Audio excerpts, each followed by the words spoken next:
베드로 전서 5장 2절. 너희 중에 있는 하나님의 양무리를 치되 부득이함으로 하지 말고 오직 하나님의 뜻을 쫓아 자원함으로 하며 더러운 일을 위하여 하지 말고 오직 즐거운 뜻으로 하며. 아멘. 오늘은 베드로전서 5장 살펴보겠습니다. 사도 베드로가 주는 교훈인데요.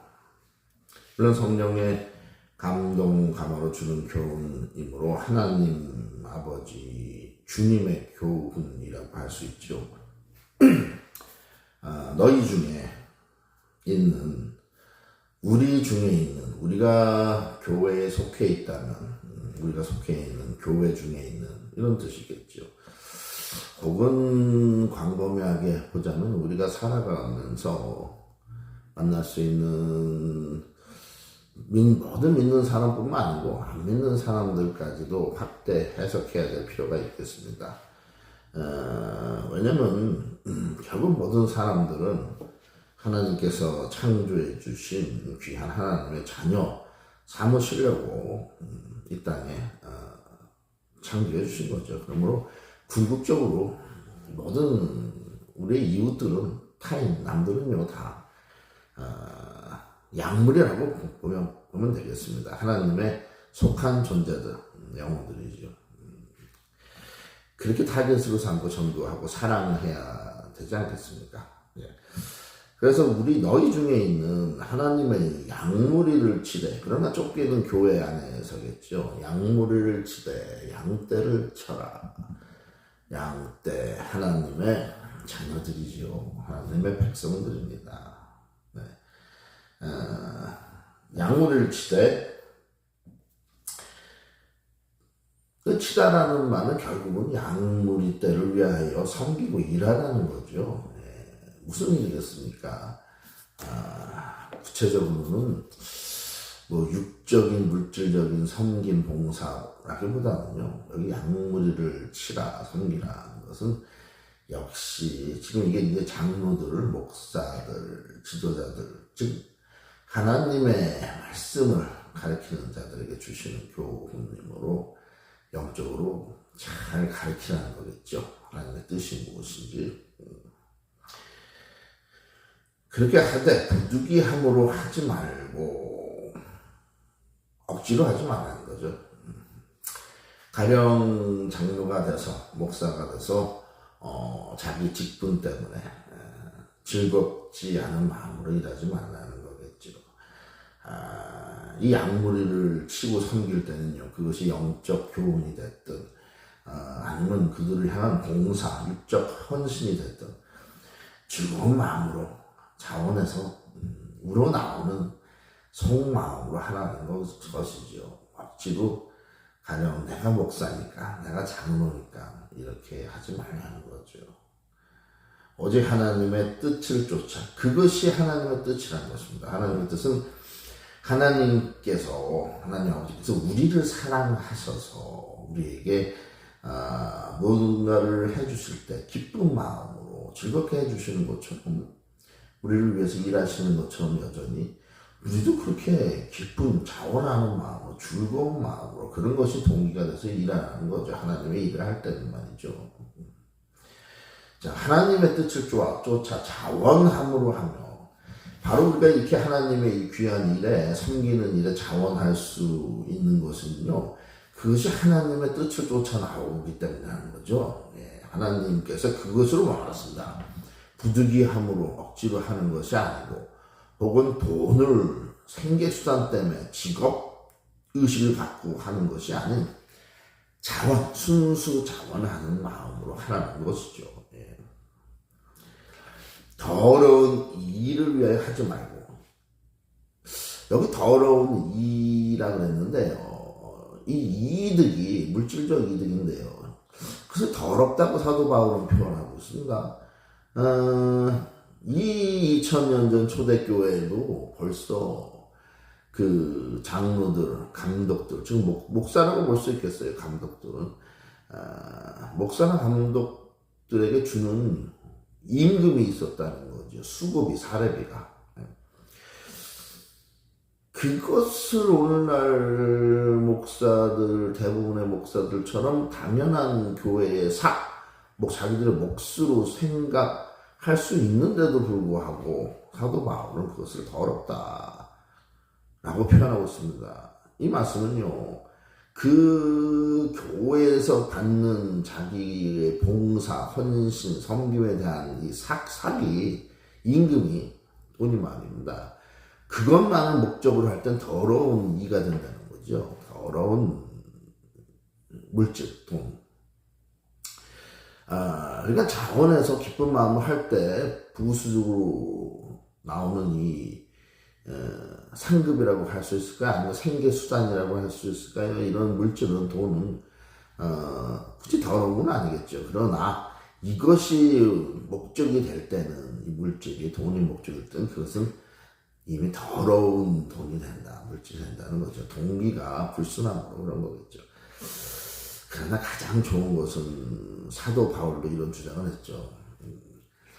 교회에 내가 오히려 교회에 물질적으로 도움이 되면 됐지, 교회에 손을 벌지 않겠다. 교회에 물질적 이득을 교회 헌금으로부터 취하지 않겠다, 재정으로부터.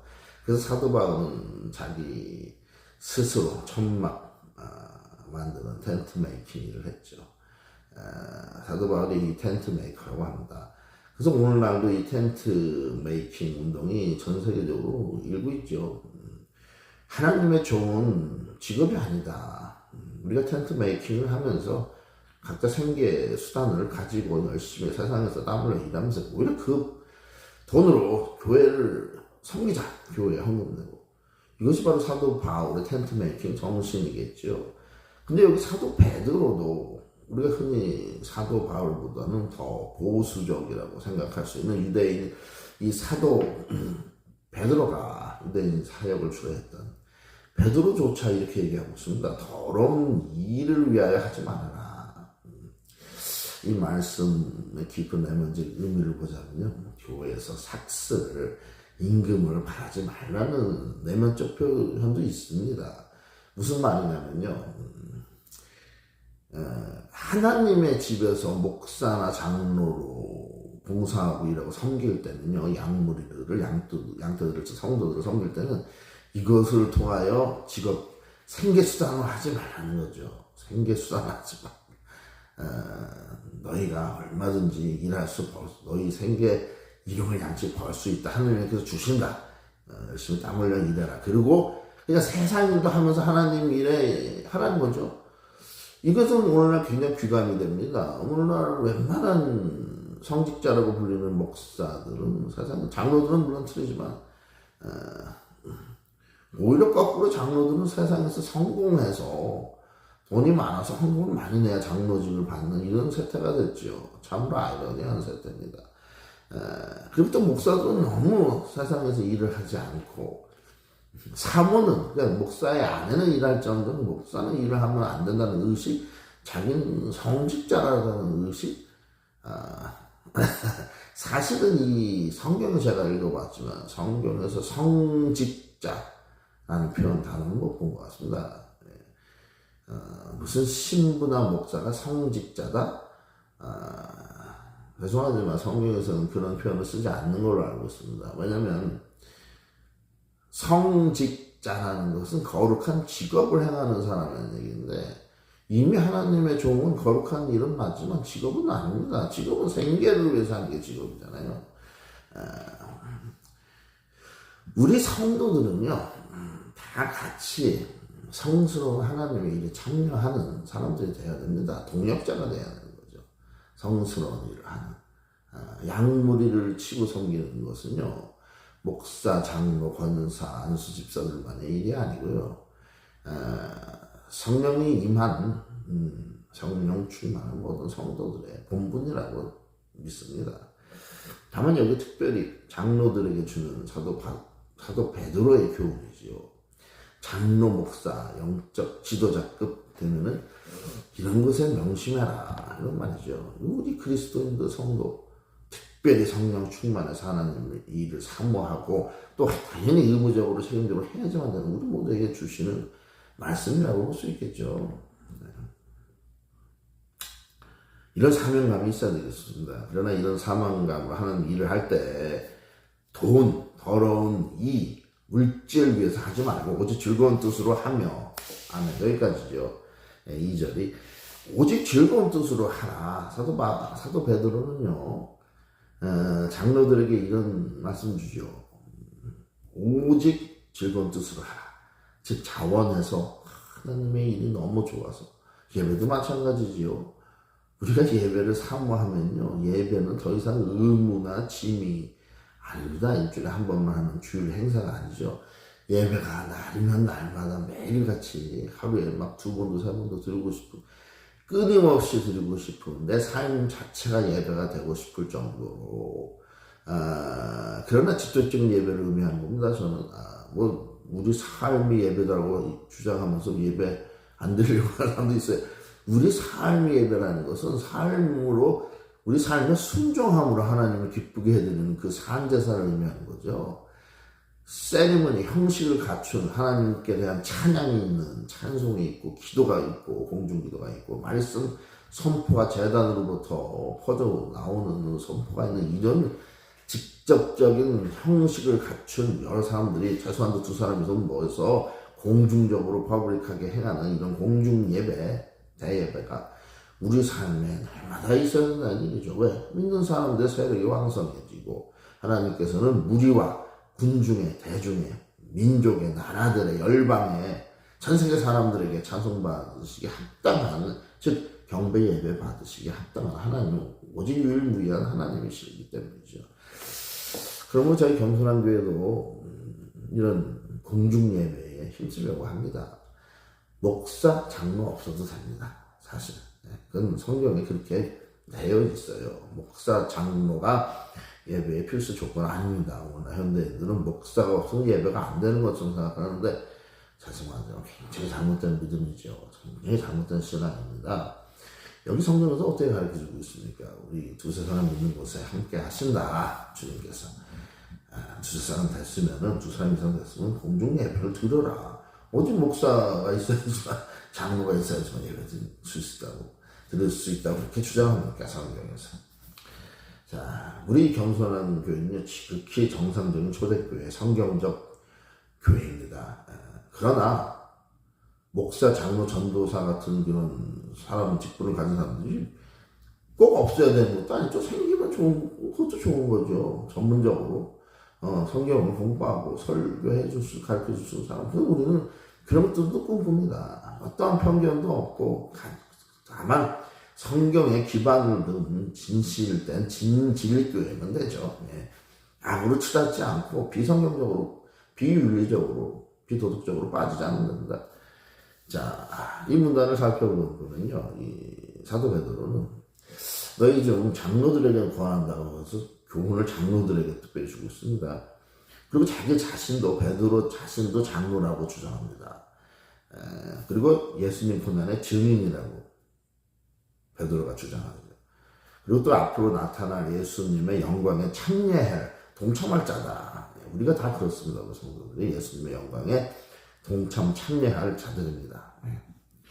예수님 부활 영광 받으셨죠. 우리도 부활 영광을 취합니다. 자, 너희 중에 있는 교인들, 하나님의 양물이 교인들, 성도들을 치되 장로들에게 하는 말씀이죠. 부득이 유함으로 하지 말아라. 그래서 아까 설명드렸죠. 맡기운 자들에게 주장하는 자세, 지도자, 리더같이 그런 자세 취하지 말고 본이 되라. 성도들은 먼저 행하라 이거죠. 굳은 일을. 사랑부터 실천하면서 본을 보이는 거죠. 자, 그러면 목자장이 나타났을 때에 예수님이 재림하실 때에 시들지 않는 영광의 멸관을 주신다. 네, 그렇습니다. 젊은 자들과 장로들을 수복하고 교인들이 장로들에게 순복해야 된다는 거죠. 진실된 장로일 때 그렇다는 얘기죠. 거짓 그 부정한 더러운 일을 취하려고 하는 목사 이렇게 순종하면 안 되겠죠. 겸손으로 허리를 동이라.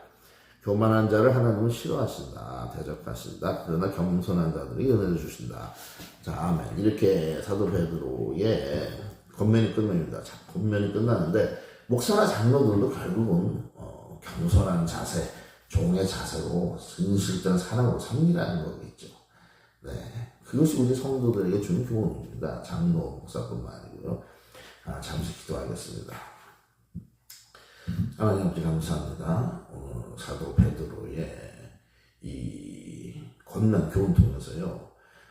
비단 목사, 장로 이렇게 말씀을 가르치는 직분에 있는 사람들뿐만 아니고 우리 모든 성도라면, 성령으로 충만한 성도들이라면 말씀을 선포하고 외칠 수 있고 가르칠 수 있는 그런 능력이 충분히 있다고 믿습니다. 성령 충만한 성도, 즉 진실된 거듭난 성도들은 교회의 양무리들의 본이 되는 지도자급 위치에 있다고 믿습니다. 그러므로 목사 안수로 장로 안수를 사람들의 손에 굳이 받지 않았다고 하더라도 성령에 인침받은 성령 충만한 성숙한 성경의 말씀을 이해하고 깨달아 실천하는 자들은 교회에서 모두 가르칠 수 있는 거죠. 저희는 그렇게 믿습니다. 그래서 하나님께서 원하신다고 믿습니다.